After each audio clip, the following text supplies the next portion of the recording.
for the past couple of minutes, it has been clear from this space back on Chambers in that area. So now they're walking back toward the World Trade Center. And as we keep letting you hear the personal stories, the survivor stories of exactly what happened inside the World Trade Center when that first plane went in, and of course the collapses since then, we're going to bring more of those to you now. Barry Jennings, you were on the 8th floor. You work for the City Housing Department.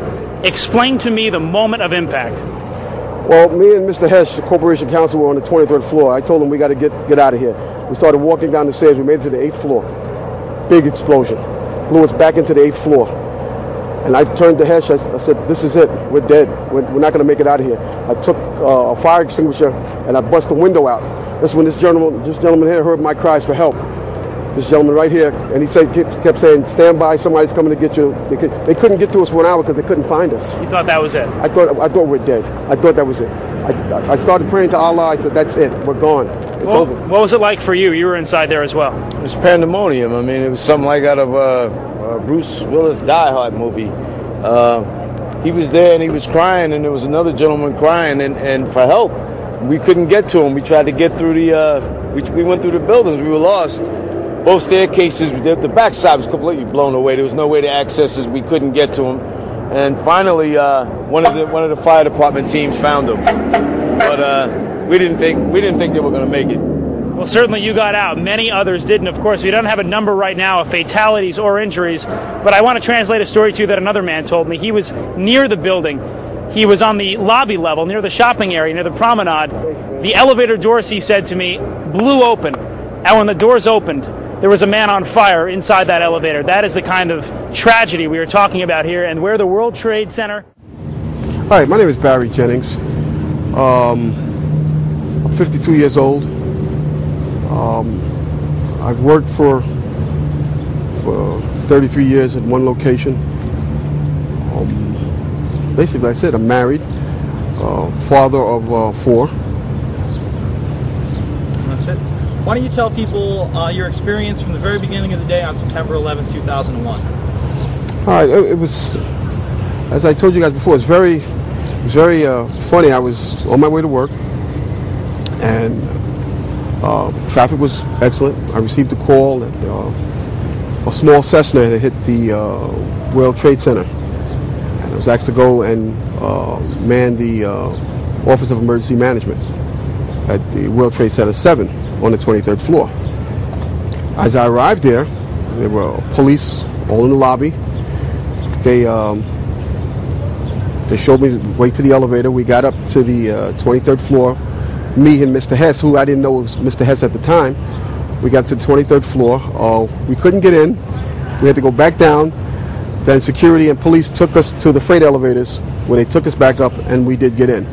Upon arriving into the OEM EOC, we noticed that everybody was gone. I saw coffee that was on the desk. Still, the smoke was still coming off the coffee. I saw half-eaten sandwiches, and only me, Mr. Hess, was up there. After I called several individuals, one individual told me that to leave and leave right away. Mr. Hess came running back in and said, we're the only ones up here, we got to get out of here. He found the stairwell. So we subsequently went to the stairwell and we're going. After I called several individuals, one individual told me that to leave and leave right away. Mr. Hess came running back in and said, we're the only ones up here, we got to get out of here. He found the stairwell. So we subsequently went to the stairwell and we're going down the stairs. When we reached the 6th floor, the landing that we were standing on gave way. There was an explosion and the landing gave way. And I was left there hanging. I had to climb back up, and now I had to walk back up to the 8th floor. After getting to the 8th floor, everything was dark. It was dark and it was very, very hot. Very hot. I asked Mr. Hess to test the phones as I took a fire extinguisher and broke out the windows. Once I broke out the windows, I could see outside below me. I saw police cars on fire, buses on fire. I looked one way, the building was there. I looked the other way, it was gone. I was trapped in there for several hours. I was trapped in there when both buildings came down. The firefighters came. They came to the window, and because I was going to come out on the fire hose. I didn't want to stay there any longer. It was too hot. I was going to come out on the fire hose. They came to the window. They started yelling, "Do not do that. It won't hold you." And then they ran away. See, I didn't know what was going on. That's when the first tower fell. When they started running, the first tower was coming down. I had no way of knowing that. Then I saw them come back. Now I saw them come back with more concern on their faces. And then they ran away again. The second tower fell. So as they turned and ran the second time, the guy said, "Don't worry, we'll be back for you." And they did come back. This time they came back with 10 firefighters. And they kept asking, "Where are you? We don't know where you are."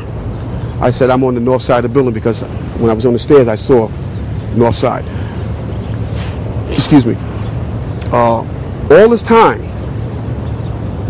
I'm hearing all type of explosions. All this time, I'm hearing explosions. And I'm thinking that maybe it's the buses around me that was on fire, the cars on fire. I don't see no, but I'm still hearing these explosions. When they finally got to us, and they took us down to what they called the lobby, because I asked them, I said, when we got down there, I said, "Where are we?" He said, "This was the lobby." And I said, "You got to be kidding me." It was total ruins. Total ruins. Now keep in mind, when I came in there, the lobby had nice escalators. It was a huge lobby. And for me to see what I saw, it was unbelievable. And the firefighter that took us down kept saying, "Do not look down." And I kept saying, "Why?" He said, "Do not look down." And we were stepping over people. And you can feel when you're stepping over people. They took us out through a hole that I don't know who made this hole in this wall. That's how they got us out. They took us out through a hole, through the wall, to safety. As they were taking me out, one firefighter had fallen. I believe he was having a heart attack. But before that, this big giant police officer came to me. And he says, "You have to run." I said, "I can't run. My knees are swollen." He said, "You're going to have to get on your knees and crawl in." He said, "Because we have reports of more explosions." And that's when I started crawling. And I saw this guy fall behind me. And his comrades came to his aid. They dragged him to safety. I was looking for an ambulance for my knees. And at that time, they told me, "We got to walk 20 blocks to refuge." Before I got there, Eyewitness News grabbed me and started interviewing me. And that's basically it. Now, real quick, I'd like, if possible, for you to elaborate on. Now, you originally said on ABC 7 that you got to the 8th floor, and that's where the explosion was, and that's what blew you off. And there you said you got down to the 6th floor. Well, it was the 8th floor we got back into. Okay. The 6th floor is when we got down to. Okay, so you made it all the way down from the 23rd floor all to the way down 6th floor. 6th floor. Right. That's when the explosion happened. Now, where did that originate from? Did the explosion come from under you? It was definitely under us. It was from under you. It definitely was under us. Now, did it like lift you up? Is that? Yeah, it blew us back, and then I found myself. I thought I was on a stair landing, but I wasn't. I found myself hanging on. So you want me to go into that? If you could. Yeah, sure, yeah. Sure. It was pitch black. You couldn't see anything. Right. If you could please elaborate on that. Sure. Just quickly. Okay. When I made it to the 6th floor, and there was an explosion. The explosion was beneath me. Keep in mind now, it's pitch black in there. All the lights went out. Yeah. So when the explosion happened, it blew us back. I'm thinking I'm standing on the landing. I'm actually holding on to a pole above us. Really? And I had to climb back up because Hess is yelling, "What do we do now?" I said, "There's only one thing we can do, and it's go back up." So that's when we went back up to the 8th floor, and I busted out that window. My other question was going to be, you said that you'd worked in the Office of Emergency Management since its inception in '99. Could you just tell people what the OEM was and your experiences with it, like how often you would be there, what the job of the OEM was? Okay. Excellent. When the Office of Emergency Management did an activation, they always included our locale. And what they did was monitor the emergency. They actually coordinated the emergency through several agencies. And that's what we did. We were there as part of. I was there as part of one of my agencies, which I can't name. Of course. And we would sit there and we would do set reports. We would get updates as far as the emergency that was on hand, and that's simply what we would do. Every agency that was involved in that emergency was there. Okay. And that was manned 24 hours, I've heard. When the activation, only when there was an emergency activation was that manned 24 hours. OEM was manned 24 hours without the activation. When they opened up the the EOC, that was activated for as long as the emergency was going on. Once the emergency was subsided, then they would, they would stand down. Okay. My other question was, they had a drill in preparations called Tripod. Did you know anything about Tripod that was down at the pier at all? Yes, I was part of that. You were part of Tripod. Yes. Discuss that at all? Yeah. Can you discuss any aspects of Tripod? Well, the only thing I remember as Tripod was we did a drill, which was supposed to be a man-made disaster, a terrorist attack, and it was supposed to be some kind of chemical. And all they did was drill. They went through the whole steps of what you would do here, if you'd come here, how you would, they went through the whole thing. And we were just we were just viewing it. We were just part of the viewers. Okay. That was it. We wasn't part of the actual, we would just view the individuals. Monitoring the results of the And exercise. from media reports, we've heard that it was supposed to take place on the 12th, but preparations were before that. In other words, throughout the week, they've been manning the separate stations. Do you know when it was actually like in progress? Because you said you'd been part of it and seen it. So obviously there was something going on before the 12th. Like, did you observe this in like the 10th, the 11th, like right prior to 9/11? No. No, this was after? Yes, our participation was after. Was after 9/11? Yes. Okay. Yes. Then can you just give us permission to use it? Say louder than words can use this footage. Yes, you can use this footage. All right. But real quick, I'd You like have for you to another question? elaborate on a few things. Sure. What time approximately did you arrive at World Trade Center 7? Um, I'm just trying to establish a timeline. I received the call shortly after the first plane hit, which everyone thought was a Cessna. That's what I was told. A small Cessna lost its way and hit the plane. I got there. I had to be inside on the 23rd floor when the second plane hit. Okay. I was inside when the second plane hit. I was already in the World Trade Center 7. Okay. When the second plane. You didn't hear that after the fact, or did you hear that when it happened? The second plane when it hit? I couldn't tell you because I was inside and I was like closed off from everything. Keep in mind now, OEM, that big center, they had big, gigantic TV screens, and at that point, none of them were working. So I didn't know what was going on the outside. So the building was essentially deserted when you and Mr. Hess. Well, the command center was deserted when you and Mr. Hess got up there. Yes. Was that normal? No. No. No. Okay. No, not at all. The word we got was they had to take the mayor and evacuate. So they said that the mayor was in World Trade Center 7 that day? Yes. He was there earlier in the day Yes. and then evacuated. Yes. Could you say that, because we're not mic'd, can you say that Giuliani was in the building? I didn't actually see him, but that's what I was told. That's why Hess was there. Okay. He was there to meet with Giuliani. Okay. That's about all I've got going. No, I know. I just feel like there's something I'm missing. What's your impression with Building 7 and your experience in working there? What kind of vibe did you get from that building? You know that there was the CIA there, obviously. There was the Department of Defense, the Secret Service was there. IRS was there. Well, I'm just confused about one thing, and one thing only. Why World Trade Center 7 went down in the first place. I'm very confused about that. I know what I heard. I heard explosions. The explanation I got was it was the fuel oil tank. I'm an old boiler guy. If it was a fuel oil tank, it would have been one side of the building. When I got to that lobby, the lobby was totally destroyed. It looked like King Kong had came through it and stepped on it. And it was so destroyed I didn't know where I was. And it was so destroyed they had to take me out through a hole in the wall, a makeshift hole that I believe the fire department made to get me out. Me and Mr. Hess out. I do have one more question. Did Sure. you ever talk to people from the 9/11 Commission, the Congressional Report, FBI, NIST, anybody? You did speak with them. Yes. Who did you speak with? They called me down. Which one? They were doing, I think it was I think it was part of the 9/11 Commission. So was it the hearings at the new school? No, No? no, I can't tell you where it was because. Yeah. Okay. Yeah. Oh yeah, that's right. But they called me down there, and they asked me the same questions that you guys are asking me. And at that point, they said, "Okay, thank you." And they sent me on my way. And yeah, you told them pretty much everything you just told us. Yes. That you were in the building, got rocked by an explosion, all that. Yes. And you know that they didn't mention Building 7 once in the commission report. I told them that's where I was. No, That's I know, where I was. but you know that they didn't mention the building at all. I didn't, you know, I didn't give it too much thought. Uh-huh. I thought they were just doing, you know, an into report or investigation on as to what happened. They got my point of view, and I haven't heard any more from them. All right, excellent. So you don't feel that you've gotten a satisfactory explanation for what happened inside that building? No. Not at all? The explanation that I got is about a fuel oil tank.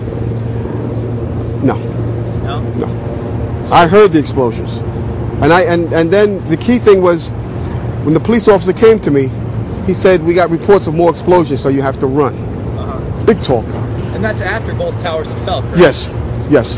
Now, to your recollection, excuse me, to your recollection, did the explosion on the 6th floor happen before the first tower collapsed, or the second one, or before both of them?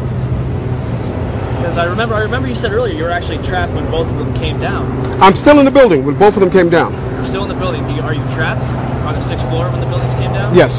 Yes. Yes. Yes. So it's safe to say that explosion on the 6th floor happened before either tower fell? It definitely happened before either tower fell, and I'll tell you why. Barry, I'm sorry. Can you just wait for that chopper? Sure. Because this is vital.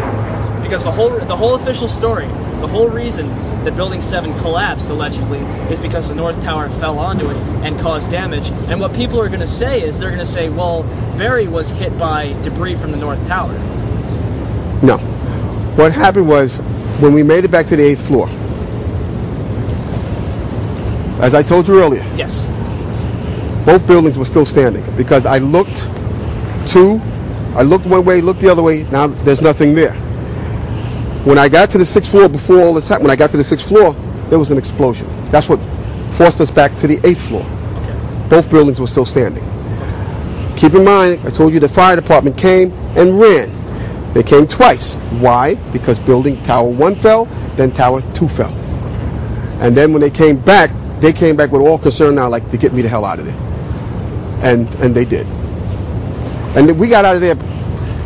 I got in the building a little before 9, a little after 9. I didn't get out of there until like 1. Yeah, that's right. Because the news report with Michael Hess was approximately around 1 p.m. Mm-hmm. Man, Barry, is there anything else you want to say? I mean, is there anything you want to clear up? Well, you know, I like to say that, you know, my mind is still there. You know, that day I'll never forget.